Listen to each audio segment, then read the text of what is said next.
Assalamualaikum warahmatullahi wabarakatuh. Hai Sobat Mbak Tiwul, apa kabar semuanya? Semoga dalam keadaan sehat dan baik-baik saja serta dilancarkan segala urusannya hari ini ya. Terima kasih sudah mampir di video ini, tolong dibantu like dan subscribe-nya. Para penghuni sebuah kontrakan yang terletak di Jalan Sampora, Desa Sukamena, Margahayu, Kabupaten Bandung, sore itu tanggal 15 Februari 2025, dikagetkan dengan suara cekcok yang berasal dari kamar A1 yang dihuni oleh sepasang kekasih. Seorang penghuni kamar sebelah kemudian melaporkan adanya keributan tersebut kepada pengurus kontrakan. Namun, tidak lama kemudian suara cekcok berhenti dan tidak terdengar apa-apa lagi dari dalam kamar tersebut. Jarak beberapa jam kemudian sekitar pukul 6 sore karena merasa curiga, si pengurus kontrakan yang ditemani oleh menantunya pergi menuju kamar A1 untuk mengecek kondisi penghuninya. Dan begitu pintu dibuka, tampaklah sebuah pemandangan yang tidak akan bisa dilupakan. Penghuni kamar wanita terbaring di atas kasur ditutupi selimut warna pink dengan wajah yang sudah sangat pucat, tidak lagi bernafas. Segera kejadian tersebut menjadi heboh dan kasus ini pun akhirnya cukup viral di media sosial. Apalagi jumlah korban ternyata lebih dari 1 nyawa. Apa yang sebenarnya terjadi kepada si wanita penghuni kamar A1 tersebut dan siapa pelakunya? Kita kupas kisah dari Kabupaten Bandung ini ya sobat. Simak video ini sampai akhir.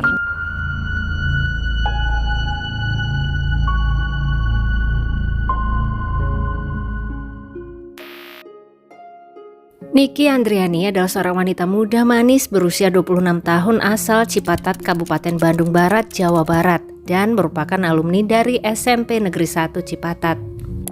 Teh Niki, begitu dia biasa dipanggil oleh orang-orang sekitar termasuk teman-temannya di sebuah salon tempat Niki bekerja. Kehidupan percintaannya bisa dibilang cukup rumit sobat. Sudah lebih dari 2 tahun kebelakang dia dekat dengan seorang pria bernama Alif Febriansyah berusia 27 tahun yang bekerja sebagai kurir di sebuah perusahaan ekspedisi ternama.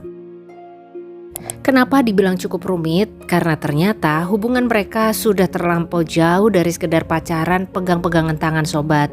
Hubungan mereka sudah layaknya hubungan suami istri, tapi belum juga ada tanda-tanda menuju ke jenjang yang lebih serius. Bahkan sudah 2 bulan ini Niki dan Alif menghuni sebuah kamar kontrakan bersama. Kontrakan tersebut berada di Jalan Sampora, Kampung Cilisung Kulon, Desa Sukamena, Kecamatan Margahayu, Kabupaten Bandung, Jawa Barat. Mereka berdua menghuni sebuah kamar di lantai 2 dengan nomor kamar A1. Kepada pengurus kontrakan dan warga sekitar, Niki dan Alif ini mengaku sudah menikah siri, padahal belum ada pernikahan dalam bentuk apapun di antara mereka. Karena boro-boro mau mikir ke jenjang yang lebih serius sobat. Semakin kesini Alif dan Niki ini malah menjadi sering ribut, sering cekcok. Dan puncak keributan mereka terjadi di sebuah Sabtu. Tepatnya Sabtu tanggal 15 Februari 2025. Di dalam kamar A1 tersebut Alif dan Niki awalnya sedang berdiskusi mengenai sesuatu hal. Tapi kemudian di sekitar pukul 2-3 sore, diskusi hangat tersebut berubah menjadi panas dan menjadi cekcok yang cukup dahsyat. Karena para tetangga kamar di kontrakan juga sampai mendengar percekcokan di antara mereka. Oleh karena perdebatan di kamar A1 itu cukup lama dan intens, tidak juga berhenti, ada salah seorang penghuni kontrakan yang kemudian menghubungi pengurus kontrakan menyampaikan bahwa ada keributan yang terjadi di kamar A1. Tidak lama setelah itu sobat, tiba-tiba percekcokan pun berhenti. Dan tampak Alif, si penghuni pria di kamar A1 tersebut keluar dari kamar dengan tingkah yang cukup aneh. Dia pun bertanya kepada temannya di mana dia bisa mendapatkan ambulans. Si teman yang bernama Reza ini sempat terkejut dan bertanya ada apa. Keluarlah sebuah cerita dari Alif kepada Reza. Baru saja dirinya berdebat hebat dengan Niki karena Niki ketahuan memiliki pria idaman lain. Dan saat ini dia butuh ambulans untuk Niki, serta dia mau mencari si pria idaman lain itu. Reza pun dengan sigap menemani Alif yang tampak panik saat itu. Mereka berdua berkeliling mencari ambulans dan juga keberadaan si pria idaman lain tersebut. Namun setelah berputar-putar di sekitar kawasan kontrakan, tidak ketemu juga. baik ambulansnya maupun si pria idaman lain itu. Akhirnya Reza dan Alif pun kembali ke kontrakan. Hari sudah semakin gelap. Alif kemudian pamit pergi keluar, sedangkan Reza kembali masuk ke kontrakan. Dan tiba-tiba saja muncul sebuah pemikiran di kepala Reza. Jangan-jangan di kamar A1 telah terjadi sesuatu sampai Alif mencari ambulans tadi ya.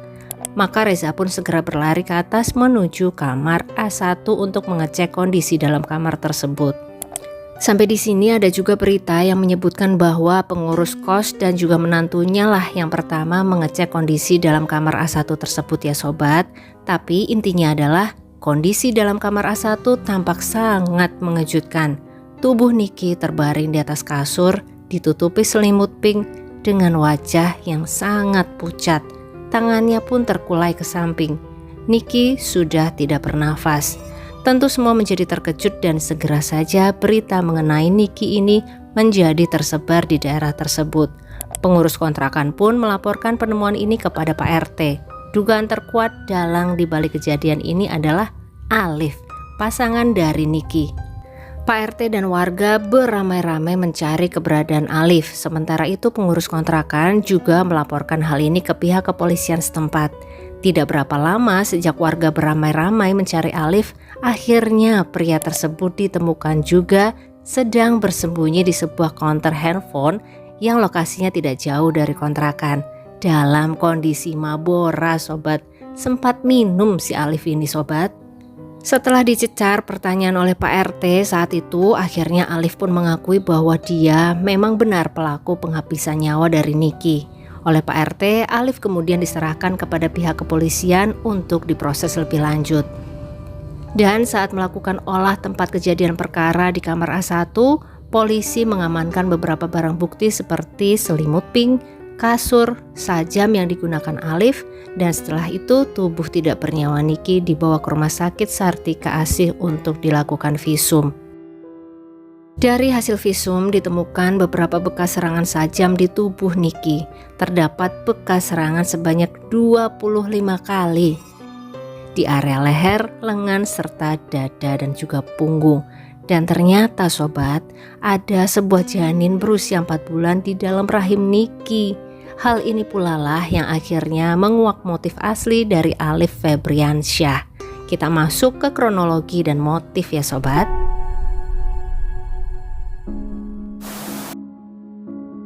Dalam proses interogasi di markas kepolisian, Alif mengakui semua perbuatannya kepada Niki Andriani, kekasihnya. Motif utamanya adalah karena Niki menolak saat diminta Alif untuk menggugurkan kandungan. Pelaku atau sebelumnya pernah meminta kepada korban untuk menggugurkan kandungan daripada korban. Dan sejak 1 minggu sebelumnya, Alif ternyata sudah memiliki niat untuk menghabisi nyawa Niki karena penolakannya tersebut. Kemudian di hari Sabtu saat kejadian, sekitar pukul 2 siang Alif mengajak Niki bicara lagi. Dia kembali mencoba meminta kepada Niki untuk menggugurkan.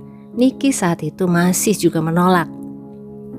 Setelah itu Alif merayu lagi ke Niki, kali ini minta untuk dilayani karena sudah 1 minggu mereka tidak berhubungan. Niki kembali menolak.